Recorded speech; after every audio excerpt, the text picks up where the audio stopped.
मासूम आर्यन फंसा हुआ है। एनडीआरएफ की टीम लगातार मशक्कत कर रही है। बार बार प्रयास के बावजूद भी सफलता नहीं मिल पा रही।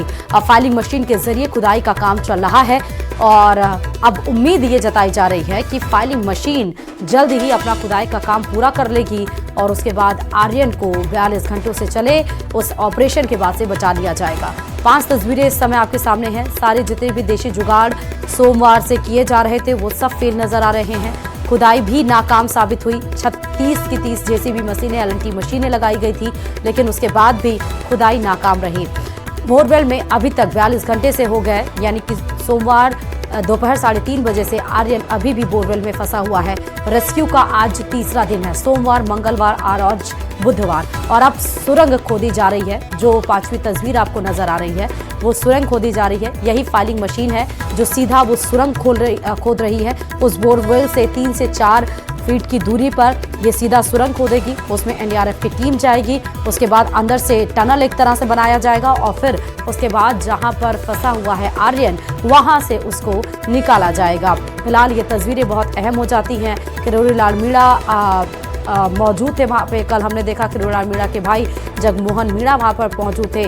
डीएम देवेंद्र लगातार ऑपरेशन के बारे में जानकारी लेते हुए नजर आ रहे थे।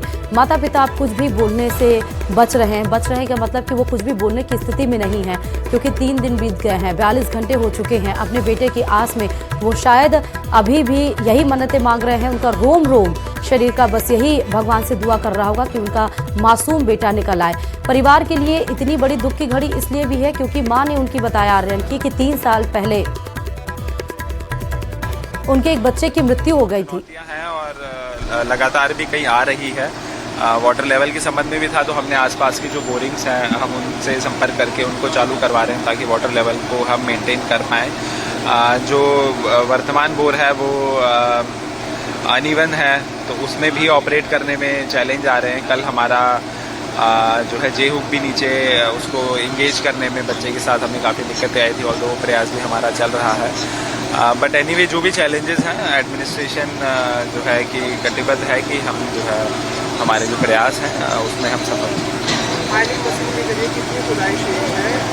हैं। जैसा मैंने बताया कि 110 फीट के आसपास हमने खोद दिया है। हम 40 से 50 फीट मैक्सिमम और हमें इसमें शेष है।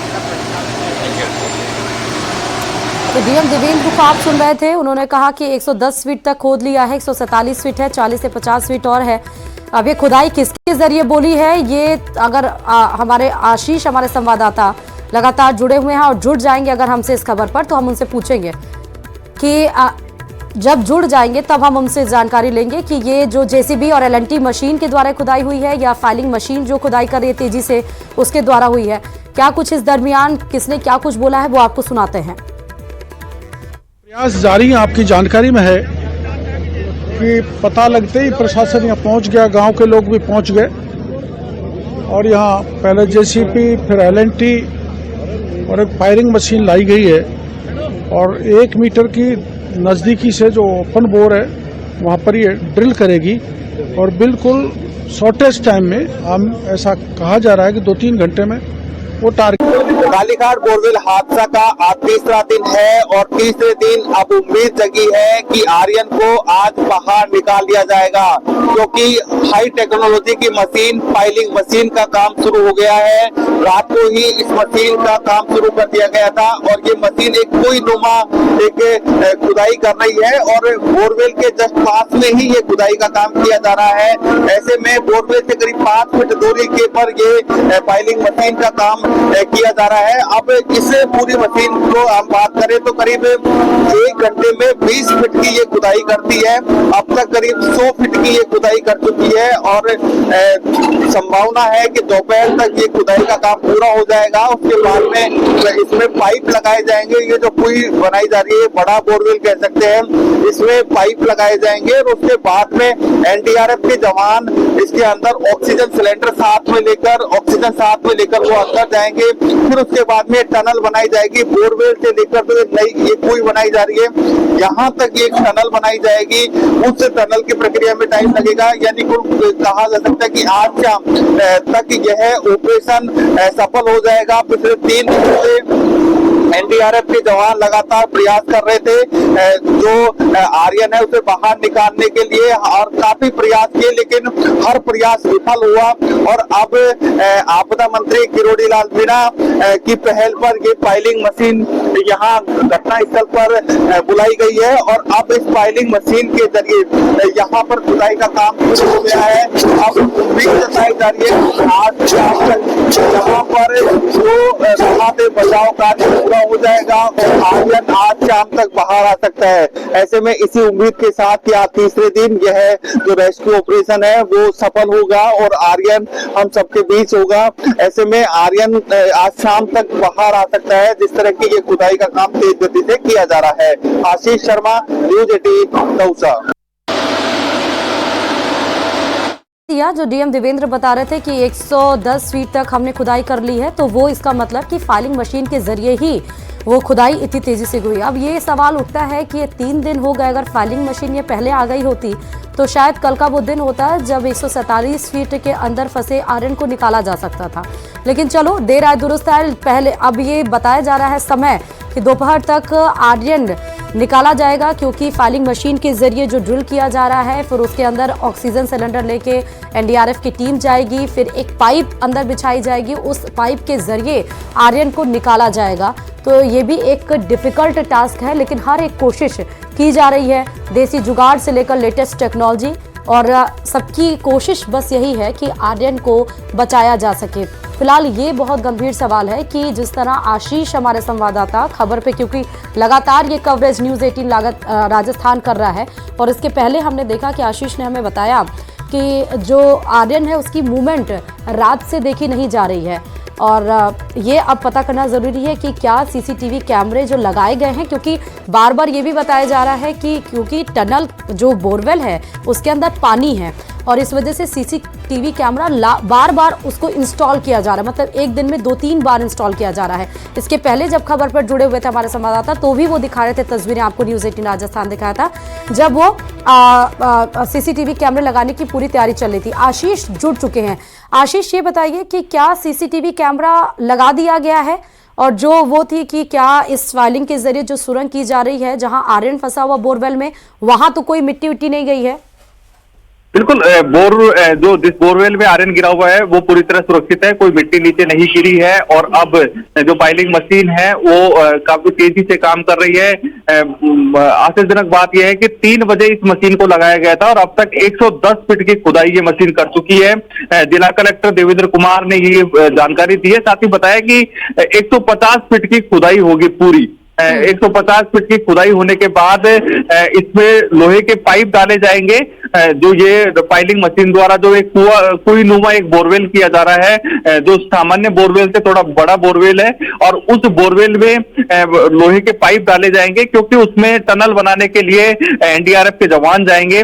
ऐसे में उस जो कुई नुमा जो ये बोरवेल बनाया जा रहा है, इसको पूरी सुरक्षित करने के लिए लोहे के पाइप डाले जाएंगे, और लोहे के पाइप डालने के बाद इसमें मैनुअल सुरंग बनाई जाएगी। मैनुअल सुरंग की जो लंबाई है करीब 5 से 7 फीट की होगी, जो मुख्य बोरवेल है और जो अब इस फाइलिंग मशीन से जो बोरवेल बनाया जा रहा है, दोनों को कनेक्ट करने के लिए एक सुरंग बनाई जाएगी, और उसके बाद में आर्यन को बाहर निकाला जाएगा। तो ये जो खुदाई का काम है, 1 घंटे में करीब 20 से 25 फीट की खुदाई हो रही है। तो अब ये अंदाजा लगाया जा सकते हो करीब 2.5 घंटे में अब ये जो मशीन है ये अपना खुदाई का काम पूरा कर देगी, और उसके बाद इसमें लोहे के पाइप लगाने का काम होगा, जिसमें भी करीब 2 से 3 घंटे का समय लगेगा, और फिर उसके बाद में मैनुअल टनल बनेगी उसमें, क्योंकि वो काम काफी रिस्की काम होता है, ऐसे में उसमें काफी लंबा समय लगेगा। तो उसमें 2 से 3 घंटे 5 से 6 फीट की टनल बनाने में लग जाएंगे, यानी कि शाम को 5 से 6 बजे तक एक बड़ा अपडेट मिल सकता है,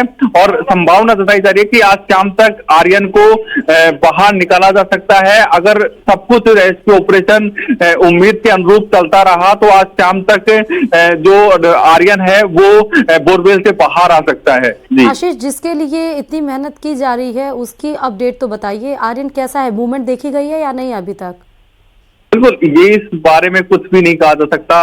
कल रात को 2:30 बजे, यानी इस रात को तो बिल्कुल मूवमेंट नहीं दिखा था, कल दिन में भी बिल्कुल मूवमेंट नहीं दिखा, और जो कल की रात थी उसमें 2:30 बजे मूवमेंट दिखा था, उसके बाद में अब तक कोई मूवमेंट नजर नहीं आ रहा है। और मूवमेंट नजर नहीं आने के कारण अभी उसके बारे में कहना बहुत जल्दबाजी होगा, लेकिन डॉक्टर्स का ये कहना है कि बच्चा अनकॉन्शियस भी हो सकता है। कई बार बच्चा लंबे समय तक अनकॉन्शियस रहता है। ऐसे में जब तक आर्यन को बाहर नहीं निकाला जा सकता तब तक उसके बारे में कह पाना जल्दबाजी होगा।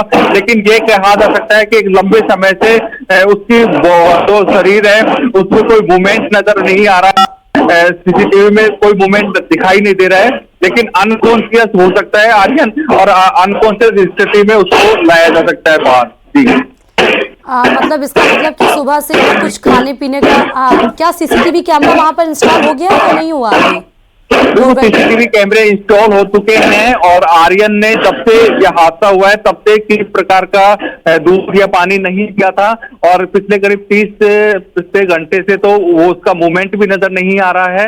और उससे पहले उसमें मूवमेंट जरूर नजर आ रहा था, लेकिन ना तो वो दूध पी पाया था ना पानी पी पाया था, क्योंकि जो उसके हाथ थे वो जो अंदर एक बोगी फंसी हुई है उस बोगी में फंसे हुए थे, इस कारण वो दूध और पानी भी नहीं पी पाया था। ऐसे में उसने अभी तक कुछ खाद्य सामग्री या पानी पीना ऐसा कुछ भी नहीं कर पाया है और अभी वर्तमान में उसको कोई मूवमेंट भी नहीं है, तो ये हो सकता है कि वो अनकॉन्शियस स्थिति में हो। डॉक्टर का कहना है कि लंबे समय तक। बहुत शुक्रिया तमाम जानकारी देने के लिए। न्यूज़ 18 राजस्थान लगातार आपको दौसा से जो बड़ी खबर है उसकी अपडेट देता रहेगा। और चलिए अब बात अजमेर से बड़ी खबर की कर लेते हैं, जहां राजस्थान विधानसभा के अध्यक्ष वासुदेव देवनानी की सुरक्षा में एक बार फिर से चूक का मामला सामने आया है। जयपुर से अजमेर लौटते समय बगरू थाना क्षेत्र में एक कार ने उनके काफिले में घुसने का प्रयास किया और वासुदेव देवनानी की कार का वीडियो भी बनाया। इसके अलावा लगातार उनकी कार को 4 युवकों के फॉलो करने पर विधानसभा अध्यक्ष के साथ चल रहे स्कॉट और गार्ड ने उन्हें बगरू टोल पर रोकने का प्रयास किया तो वो गलियों से फरार हो गए, जिसे लेकर विधानसभा अध्यक्ष वासुदेव देवनानी ने जयपुर पुलिस कमिश्नर के साथ ही अजमेर डीआईजी और एसपी को इस मामले की सूचना दी। वहीं घटना के बाद नाकाबंदी कर अलग अलग स्थान पर कार्रवाई की गई।